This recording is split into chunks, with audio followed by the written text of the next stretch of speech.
සාකච්ඡාවෙන් පසුව තම ගේ බැල මෙහෙවර කරනු ලබන්නේ බරණැස් රජ කුමරා බව දැන ඔහු ඒ නිදහස් කොට සියලු සැප සම්පත් දෙමින් සිරිහං ගබඩාවක තබා පෝෂණය කරන අවස්ථාවේ රාජ්‍ය බදු අය කරන්නත් මේ සිටු මැදුරට පැමිණෙනවා. ඒ මොහොතේ අපේ හාමුදුරුවනේ සිදුවෙන්නේ මොනවද? කුමරුනි ඔබ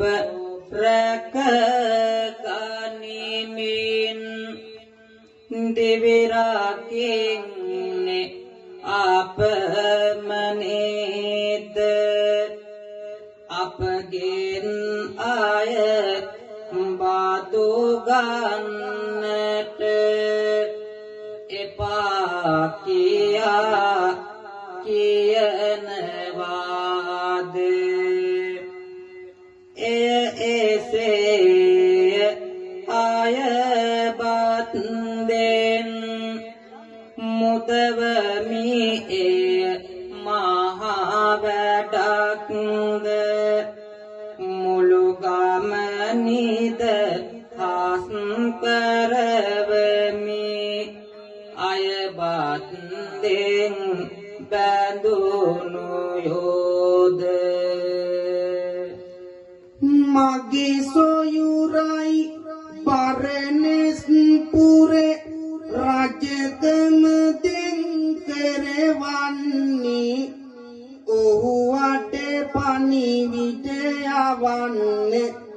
නෙහෙමයි මම පැකිලෙන්නේ මිගමින් අය බදු නොගෙවනු කියලයි පණිවිඩ දෙන්නේ ඉන් පසුවට මෙහෙම දෙයක් බරණැස් පුරේ සිදුවෙන්නේ බරණැස් පුරේ සිදුවෙන්නේ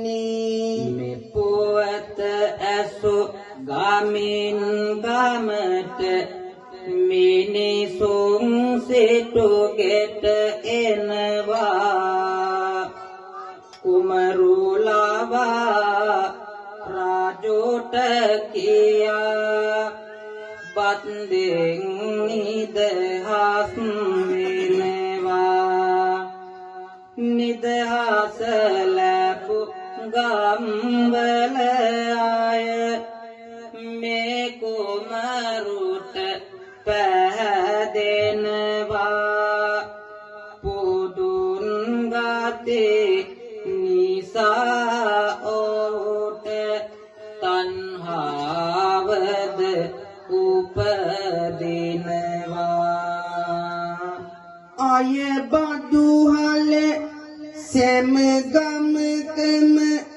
අයිතියේ මා හටේ ඕනි